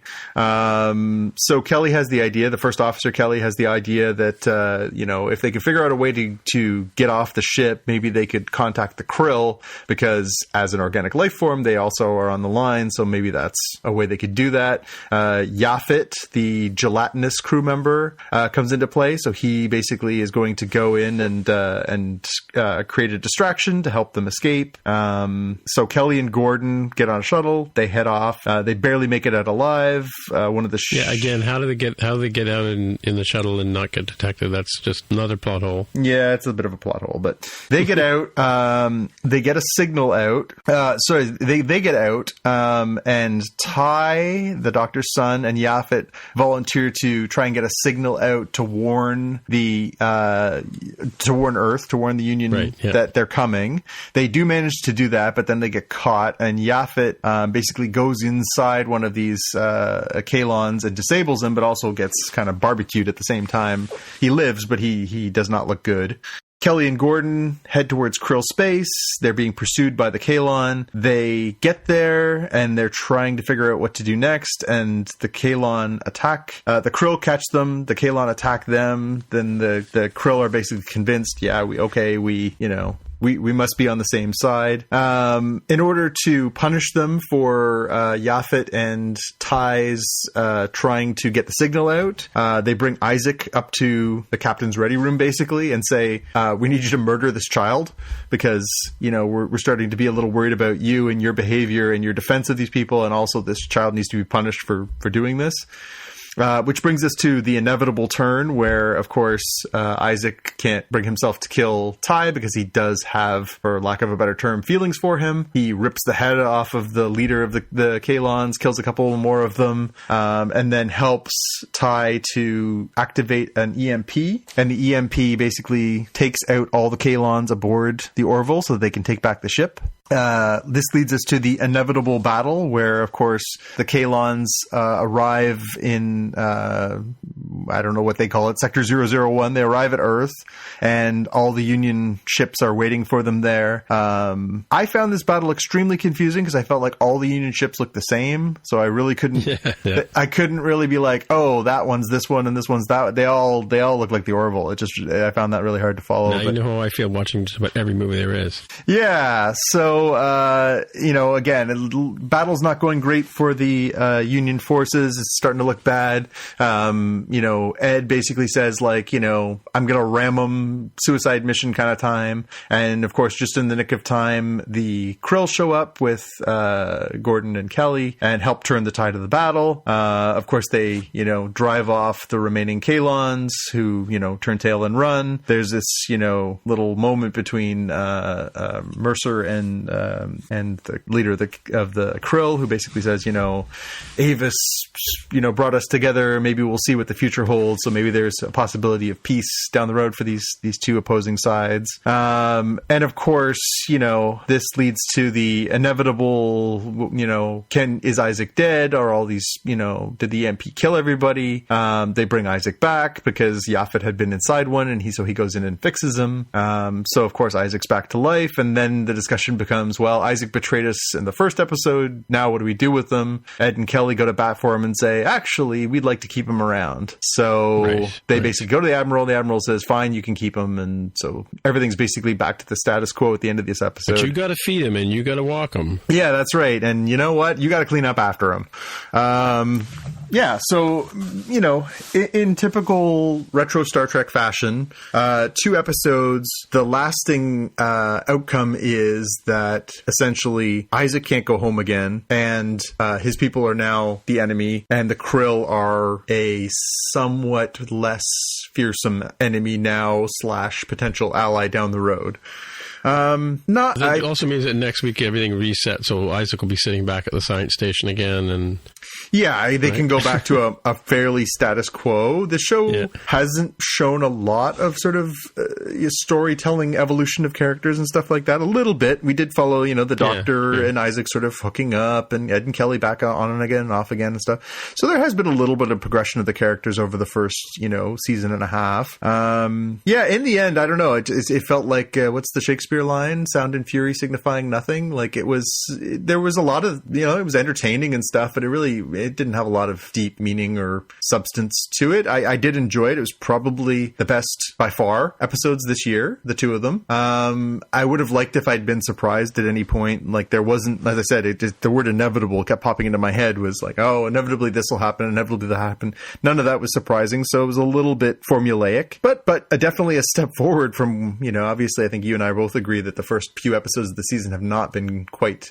good at all. So I feel like it was a step forward, but then I can't say that this was like, you know, oh my God, now I'm like completely in and I got to watch this every week. It did not engender those feelings in me at all. What about you? No, yeah. No, I mean, yeah, they could, if you think about it from a vehicle, the whole idea of Isaac being a sleeper agent and you know, surprising them all this way, they could, you know, carry that story on, but it sounds like next week he's going to be sitting back at the science station and they'll have forgotten it ever happened, you know? It's kind of like that episode where Charlize Theron was on with the time traveling thing, and Mercer just kind of drops it in his drawer, and we think maybe it'll come back in the future, and it'll come back in the future. Yeah. It'll appear in the future, but yeah. I don't know, I find the show a bit sterile in a lot of ways. Like, it doesn't have very many rough edges, right? So, you know, and you kind of sort of need those. Like, I mean, if you think about like what they do in Discovery when they went down to that planet with the people that were rescued, and the mother who runs the whole world, and they've got that guy in the basement with all the toys, you know, who's, you know, the guardian of the actual past, right? I mean, that sort of has loose ends to it. Like, it's not perfect. I mean, it looks idyllic when they go there and they find this, you know, community, but, you know, there's dark corners in that basement, right? There doesn't seem to be any dark corners. In fact, even in this episode of Discovery, when Culber loses his temper and starts, you know, trashing the apartment, there's a scene where the two of them are talking, and on these little floating Roombas come in and start cleaning up after them, right? Yeah, that's right. You know, because it kind of answers my question, like, how do they keep these places so clean, right? Yeah. Space Roombas. Space Roombas. Yeah, exactly. Like, you know, you've seen the International Space Station, you know, there's stuff Velcroed to the walls, but, like, you know, it's not the most tidy place, right? You know? Yeah. After umpteen years of being up in space. So, it just kind of, you know, is weird. So, it's funny that you talk about the space battle, right? Where I get tired of these space battles. I mean, yeah, you know, admittedly, you know, when I was younger, I probably would have watched them a bit more. And I think movies like the Transformers have sort of gotten me tired of all these sort of, you know, special effects 3D major battles, you know, what do we call them? Donnybrooks, you know, in terms of movies, right? Well, it's rare that they're done well. Often it's just tilts, it's just cacophony, right? It just becomes a visual overload and a sound overload. The only one that really stands out for me as a memorable space battle that was done well was the one in Serenity. But I think that one worked because the two sides of ships were so distinctively different. Right. So you never looked at it and be like, who's that supposed to be? Like, they were so visually distinctive that I think that worked really well. Well, and the first one that was kind of over the top for me was Return of the Jedi, you know, with just sort of all the like a whole slew of ships fly into a whole slew of other ships, sort of like they do in the battlefields in Game of Thrones and that kind of stuff. But I gotta say, this is the point I was leading to, is that I think the charm of the original series was whenever Kirk or Scotty or Chekhov would lose their temper, you know, and the Klingons and the Federation would drop the gloves, and they would start, you know, a full Donnybrook or a full tilt, right? And they would start fighting, and it was clearly not the same actors doing the fighting. Yeah. You'd see William Shatner kind of like, you know, lean into somebody, and then you'd see some overweight guy with a bad wig and a yellow captain shirt. Wait, are you sure that wasn't Shatner? Positive, you know, but doing the whole sort of the rolls around, you know, we do all these, and they used to do this in Westerns too, where, you know, in Gunsmoke or whatever, it wasn't, you know, Ben Gazzara and Michael Landon doing the fighting. It was always some other guy or somebody falling off a horse or whatever, you know. Yep. It was clearly just the stagehand or the stunt guy, you know, in a bad wig, right? I mean, that was, you know, I mean, in retrospect, you know, you you really had to suspend disbelief to believe that was actually Kirk and whoever he was fighting at the time, you know. Yeah. But some guy in a Gorn costume. Yeah, it's like, but that kind of rubber suit, right? But that kind of had charm in a sense, you know. I mean, it was hokey, but it didn't affect the storytelling, right? The fact that it wasn't really the guy, you know. Yeah. So I mean, and you know, so like I know all this attention to detail and special effects and rendering and all that kind of stuff that we do now. I mean, I gotta say that the space scenes in Discovery are just amazing. Like, you know, you know, I just sometimes go back and look at them, and you know, I take shots for with my camera to sort of, for feature images that we'll use when we publish. But it's that kind of looks nice, and the effect where the what do they call it, the quantum jump or quantum, what do they do, the spore drive, right? Yeah. When it does that sort of spinny around thing, I mean that's hokey in its sense too, but it's interesting to look at, right? And the way they pop in and pop out when they come in and out of warp drive and that kind of stuff. Those are neat effects, but I just don't need and even like the fight between Culber and Ash. To be honest with you, I didn't even watch it. I just put my head down and wrote some notes for the show. And oh, is it over yet? Okay, cool. I can watch the show again. Yeah, I thought as fight scenes go, that one was interesting because it's two of the least likely. It was an unlikely scenario for a fight. You kind of want to see how it's going to play out, but well, you can sort of see that Ash was Ash, who looked to me like he probably could kick that guy's ass. Is just holding back, right? Yep. Because that's what he says to him, and we didn't say this. So he says, "Bring out Voke. I want to talk to Voke for a minute." Yeah. and Ash says that's not how it works, right? Yep. So, and apparently he's a Klingon glued to human bones or something like that. I think somebody says at one point in the show. Yeah. But I mean, again, the Orville growing its beard, as Jaime called it last week, or I guess folks on Reddit called it. It was interesting, but again, okay, it was an episode. It was a two-parter. Yeah. It had a beginning, a middle, and an end. It did. And again, the criticism of this show just keeps coming back around. I don't dislike the show. I do enjoy it. I do enjoy some of the characters. I think, where I felt like Star Trek Next Generation started to get its legs and where I think I want to see the show go if it continues to be aired is that I would like to see evolution for these characters. I would like to see more depth. I would like to see more lasting effects. We saw a cumulative effect on some of these characters and the experiences that they had. It still feels a little bit, just a little bit too sanitary. Like, as you say, there's no edges in this universe, but the edges are what help us, polish and get growth. And, if there's no conflict, if there's no sort of, lasting emotional effects to whatever happens, positive or negative, again, eventually it just becomes, well, there's no consequences, then what's the point in investing, right? Yeah, every now and then Ed and Kelly have to snap at each other, because that's the reality of relationships, right? How do you get that close together? And then, I don't think he's disciplined enough to be that calm and cool and collected, right? So not if you the very first episode they establish he's a party boy, right? Yep. So, No, again, I think it'll be interesting to see where they go from here. This was a step forward. I feel like it was definitely an improvement over what we've seen so far this season. There was a lot more there. Let's see how they can carry that momentum forward, and if it does sort of start to build. Will they ever bring up this whole episode with the Kalon, right? Will they ever mention will they ever have distrust for Isaac? I mean, it's like when Saru lost his ganglia, right? He's now no longer the same guy. Yeah, they all seemed really eager to forgive Isaac because he did sort of betray his people, but at the same time, he's still directly responsible for some deaths. Yeah, it's true. I don't know. It's the problem with these kind of shows. It was a problem with the original, Star Trek and TNG and so many other sci-fi shows, is that, you don't want to alienate people by changing the characters they love, but you also want to, tell good stories. And then how do you continue from that to the next thing and the next thing and the next thing?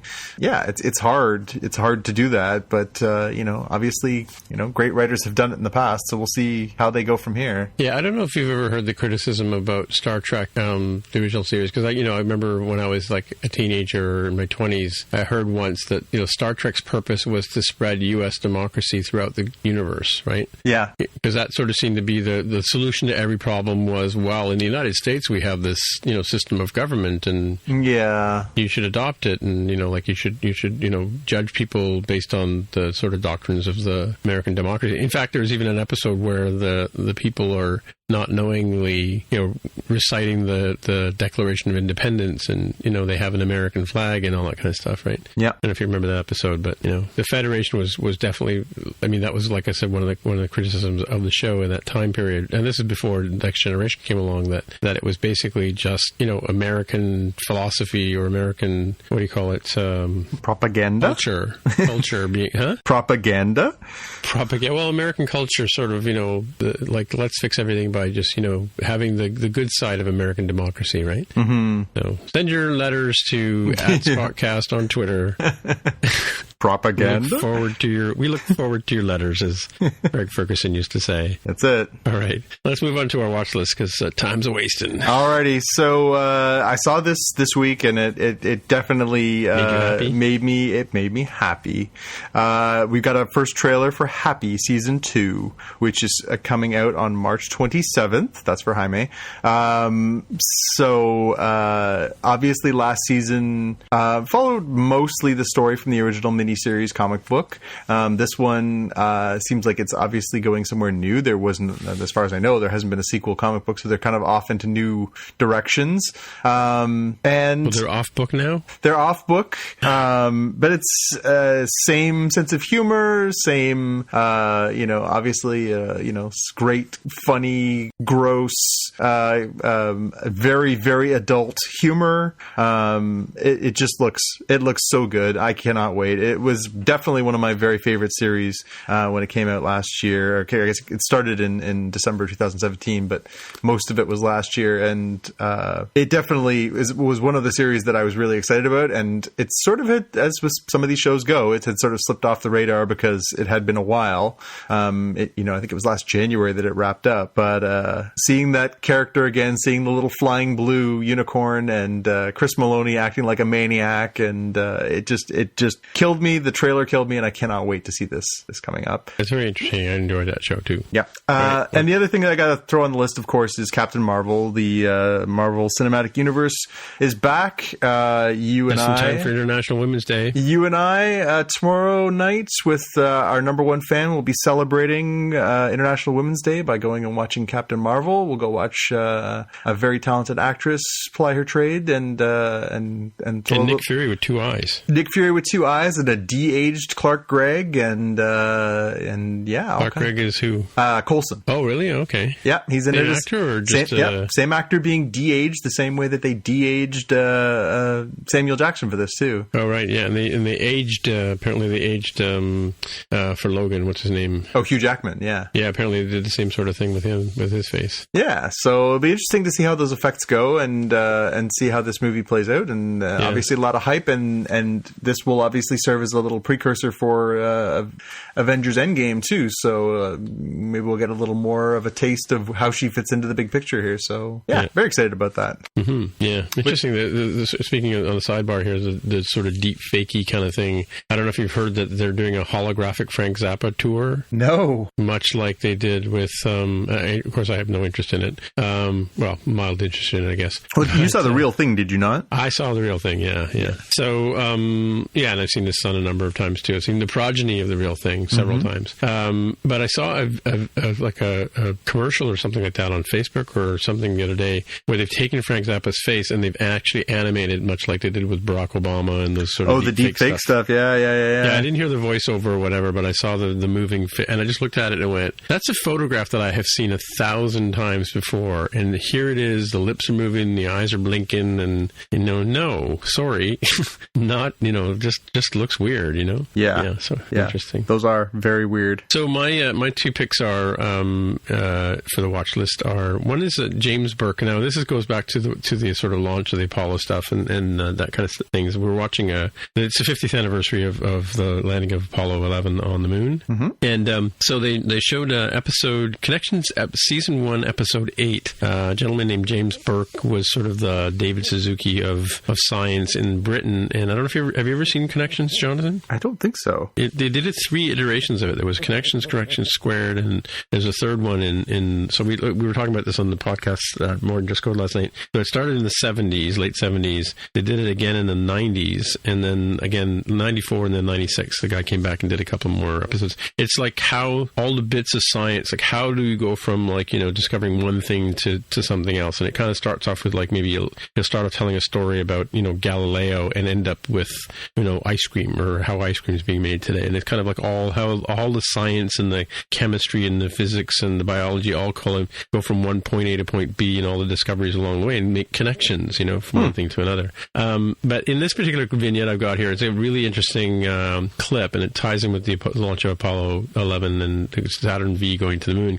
He talks about how, Wernher von Braun came up with the idea of using hydrogen gas in its liquid form and oxygen in its liquid form, combining the two to create combustion enough to lift a heavy giant rocket off the planet. And we both watched the Apollo 11 thing, and you remember how long it took for the thing to get up into space? Oh yeah, that was fascinating. Yeah, it was like a lot of weight. Those launchers didn't, like the shuttle used to just sort of bounce up into space, whereas the Saturn V's used to, a couple of minutes to get up into the stratosphere, right? Anyway, so in this clip though, he's walking along the length of a Saturn V, talking all along about the whole mixing of oxygen and hydrogen together to make this gas, and then you can see a launch pad off in the distance behind him, and he says, if you mix the gas in the right combination, you'll end up with that. And he points back at the launch pad as the rocket is taking off. Huh. So he had like one chance to get it right, Yeah. So watch this clip. It's pretty interesting. It's actually in 2 pieces, but yeah, just the fact that he times his delivery in such a way as to point at the rocket as it blasts off,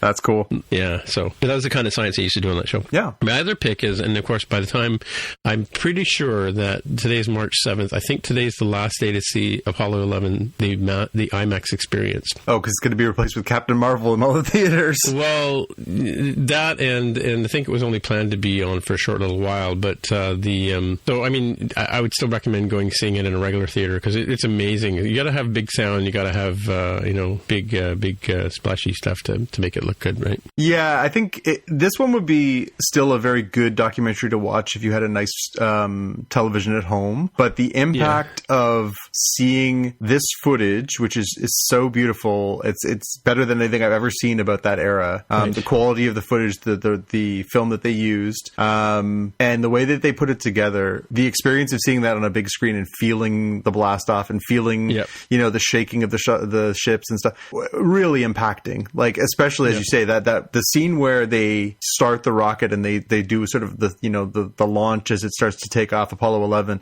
it is just absolutely gripping movie watching. It is really, really, really well done. Well, it used to be pretty amazing watching these things launch. I used to watch all the launches when I was a kid, right? Yeah, and I used to watch the shuttle launches. Obviously, Apollo was a little before my time. I used to watch the shuttle launches, but the shuttle, as you say, it seemed a much more fluid process. This one, you had this sense of like, these people are insane. They have strapped themselves to something that Wile E. Coyote would be afraid of. Like, exactly, it just gives you a sense of, like, and again, one of the great scenes, I don't think it's a spoiler, but I'll throw it out there. One of the great scenes is when they basically bring the astronauts to the shuttle launch area, and then they basically have to take a series of elevators to get up the different levels, to get up to the top, to strap themselves in. And one of the shots is basically of you are in the elevator that is going up parallel to the rocket, and it's just going and going and going and going, and you're like, wow, that's a long way up. And then you realize that's the first elevator. Like, it's insane. Like the fact that these, like, honestly, I mean, never for a second did I not think that these were not very, very brave human beings to choose to do this. But when you see the sort of relative, perspective on these things, you're like, oh my gosh, these are like, these people are demented to have done this. And then, through the whole thing, they're calling out their heart rates, and they're like, yeah, they're a little bit agitated, but they're doing fine. Like, any given person would be having a coronary just like standing next to this thing. Yeah. Well, even landing on the moon, like the story is that apparently, like, they were coming down on where they were supposed to land, and Neil Armstrong looked out the side and saw boulders the size of Volkswagens. Yeah. And said, screw it, I'm flying over this, and grabbed the stick and went manual and flew over top of it. They landed with like 6 seconds of gas left. Yep. And and meanwhile his heart rate was 150 beats per minute. You know, like he was in another zone altogether. He was like a pro athlete at that point. Oh, absolutely. Like it's funny because it's a great analogy. You know, they always talk about how in those moments of deepest, you know, stress and everything else, how the Michael Jordans and the Wayne Gretzkys and these truly elite athletes, everything just sort of slows down and they sort of see the scenario and they can play it out. In those moments, you start realizing like these are exceptional human beings. Like they are the crazy ones. Yeah, they're the zenith of these types of human beings. Like they really are a special thing. Like it wasn't just like they randomly picked out Neil Armstrong and were like, you've got a cool name, you should be the first guy who steps on the moon. Like this is a very special, you know, group of individuals that were able to carry out a mission that was, you know, in a trillion ways could have failed spectacularly. And a few times, you know, as you say, in the movie, they actually, I thought was really interesting is, you know, they show the touchdown when they're landing, so you're getting closer, and then they do sort of, you see that they're going to land somewhere not good, and then they overshoot that and they land. And then he says, you know, I had to go, you know, manual for a second there because it was going to put us down in the middle of this, you know, really nasty area. I thought the most fascinating part of the whole thing was when they started talking about how we always hear the clip of, you know, one small step for man, one giant leap for mankind, but to hear everything that happened before it and everything that happened after it, as they... That was a pretty big step. Yeah, like it was really interesting to sort of, you know, as he's slowly climbing down the ladder, as he puts his first foot down, as he's describing before he steps off the limb, he's just describing how it looks, because they were expecting the ladder was 3 feet off the ground because they thought they might sink into the surface. Yeah, right? Absolutely. They had no idea. Nope. You know? It's so fascinating to sort of realize like how wildly adventurous this was. Like this was a sci-fi story come to life. These people were, you know, treading on something that they, you know, only had the basic understanding of in some ways, you know, like absolutely fascinating. I honestly, one of the most enjoyable experiences I've had watching a documentary and seeing an IMAX picture. It was as really, documentaries really cool. go, everybody says it like 100 tomatoes, 100% on Rotten Tomatoes apparently. Yeah. But like, I mean, and to me, the cool things are, I mean, like people don't understand this. Like I really get upset with people who say that they faked the whole moon landing and stuff like that. But I mean, like if you think about it, they did one. I always wondered about this when I was a kid. Why did they only do one spacewalk? It was only a 2-hour spacewalk or 90 minutes or something like that, right? Yep. But literally, as you watched it, like he picked up one sample of rocks and he put it into his pocket. Yep. Like they were told, go to the moon, land on the moon, hopefully you survive, plant the flag, pick up a rock, put a couple of experiments down, and get the hell out of there. Yeah, it's so funny. I didn't really have a perspective now. So they do their spacewalk. It lasts for a short period of time. Then they climb back inside the lander. And they have a snooze. And then, and then basically then, you know, their ride shows up. They blast off. They meet the thing. They drop up. They get out of that thing. They eject it. And they head back towards Earth. They do one lap around the moon to build some momentum. And then off they go. It's funny, like, you know, I was talking about that with our number one fan afterwards, that, you know, it's so funny because you realize how, you know, far away it is when they do the slingshot around the Earth and they head there, and it takes days and days and days for them to get there. 3 or 4 days for them to get to the moon. Then they slowly decelerate, and then they separate the two pieces. The lander goes down, they drop down, they go there, they get back up, they go, then they turn around and they go right back. Like the whole mission was 9 days. They were on the moon for a matter of hours of that. It's so funny. You don't really, again, seeing it in that way. I've read the story of the lunar landing. I've seen previous documentaries, but this one really sort of captured the totality of the mission, I think, better than some of the stuff I've seen in the past. And because it was presented without, they used Walter Cronkite doing some of the radio broadcasts. They used a few of the conversations they were having back with, mission control and stuff like that, but they didn't have any kind of narration. They didn't have any kind of, real sort of explanation of who's who and what's what. It was really kept very like you're a fly on the wall through a lot of this, and very, very impactful. Very, very well done. Yeah, it's an amazing documentary. And like, it's if you I mean, I know most of the astronauts' names because when I was these were the people. This is what I was into when I was like 7, 8, 9 years old, right? Mm-hmm. But like, Charlie Duke was the guy on Capcom, because Capcom was the only person who could talk to the astronauts was another astronaut, right? And they had one guy sitting in the chair who was the only person who could speak to them, and because he's the one that says, you got a bunch of guys down here turning blue or just holding our breaths, that's Charlie Duke. But there's another scene where you see another astronaut, say Fred Hayes was sitting there. Fred Hayes was one of the guys that was stuck in Apollo 13 that didn't get to land on the moon. Yep. He sits in the chair for a bit. You see Jim Lovell and the other guy from Apollo 13. You see them in the movie too, and in the audience watching the blast off, you see Johnny Carson and a bunch of other famous American newscasters and stuff like that. Yep. It was really well done. I mean, like it was. I mean, and the entire world stopped to watch this. This wasn't one of the criticisms about the first Man movies. They didn't show the putting up of the flag in that movie, and because the landing of the man on the moon was a human achievement. It wasn't about. It was in Americans clearly, but it wasn't about America taking over the moon. It was about mankind making it to the moon. It was Magellan. It was like Columbus. It's like watching them land on the shores of North America, right, or getting around the world. No, it was really, really, really impactful. Really, really well done. And again, the quality. Like I've never seen. I've watched lots of footage. I'm sure you've seen it more than I have. Yeah. A lot of it's always presented as very grainy and very sort of low quality. Yeah. Some of this was so vivid. Like it was astonishing how vivid it was. Well, the Blu-ray of For All Mankind is like that because they went and got the original footage and they thawed it and rescanned it for the making of. The Criterion people remade For All Mankind using original footage.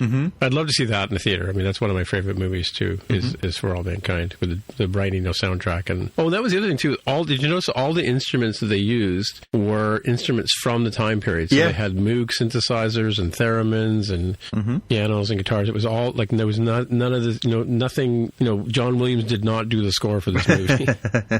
Nor did Brian Eno for that matter. Right? No. It's great. Yeah. Again, we highly recommend whether you have to see it on a regular screen. If you can still see it in the theater, go see it in the theater. And if you can't, it'll still make for a hell of a rent because it's or even on Netflix. Really if you have to watch it on Netflix, but do watch it for sure. Yeah, absolutely. Yeah. All right. Well, I guess that's it for another week. So I guess Jonathan, if people want to get in touch with you, how do they do that? You can always find me on Twitter and Instagram as @JPK News. All right, and I am Tim Mitra, TIMMITRA, and the Twitter is the best place to find me. So until next week, we'll see you in the future. Bye. Bye. Konnichiwa, Jaime. Yeah.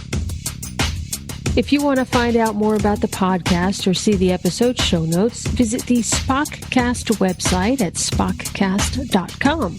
You can get in touch with us on the website or follow us on Twitter at Spockcast. If you have feedback or questions, send us a tweet with the hashtag AskSpockcast. If you like the show, please consider recommending us to a friend, writing a review on iTunes, or pledging any amount at patreon.com/Spockcast. You can find details on how to help us out on our website at spockcast.com/sponsor us. Thanks for listening, and we'll see you in the future.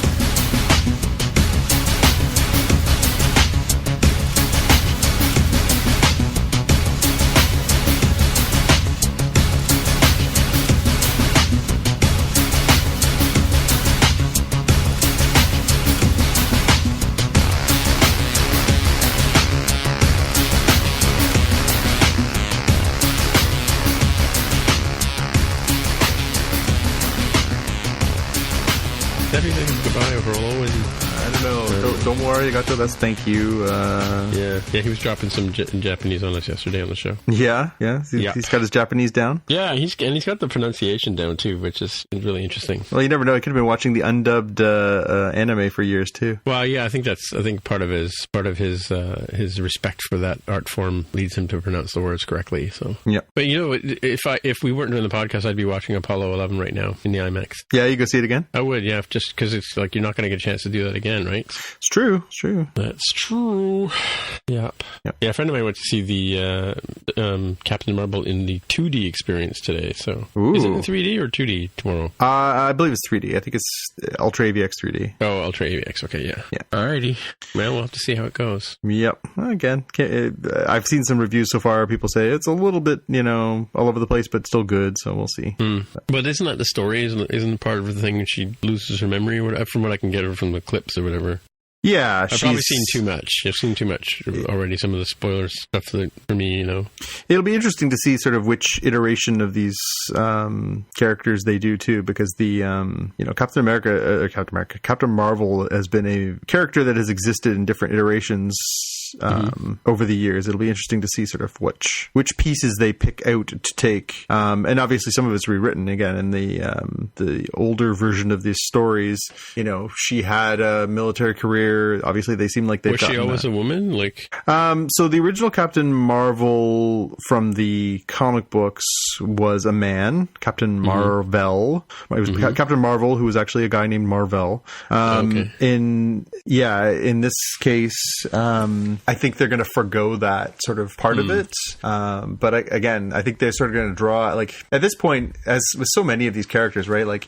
Iron Man was a character created in the 1960s that was supposed to reflect, a guy who's a warmonger, basically, who, gets injured in, a war set in the 1960s. You can decide where that is. They update that by the time they get to making a movie in 2009, they're like, oh, well, okay, obviously in 2009, we can't have him be a, Vietnam War profiteer. Let's have him be, invested in the war in the Middle East. Okay. And they're drawing off of 50 years worth of storylines at that point. They can tell, well, Captain Marvel's gonna be the same thing. They're gonna basically pick and choose the things they like from 50 years worth of storytelling. Again, the character of Carol Danvers, who is Captain Marvel, in the comic books has been around since the 70s. And she's had a bunch of different iterations. She was known as a few different other names. She was Ms. Marvel for a while there, then she was a different character, and then eventually she became Captain Marvel. And so it'll be interesting to see how they sort of reconcile all these different storylines into one cohesive thing. And maybe that's where people are a little not sure what to expect. But Right. Yep. Alrighty. All right. Well, I will see you tomorrow night. Captain Marvel it up. For sure. All right, buddy. The bell's on. Okay. All right. Bye. See ya.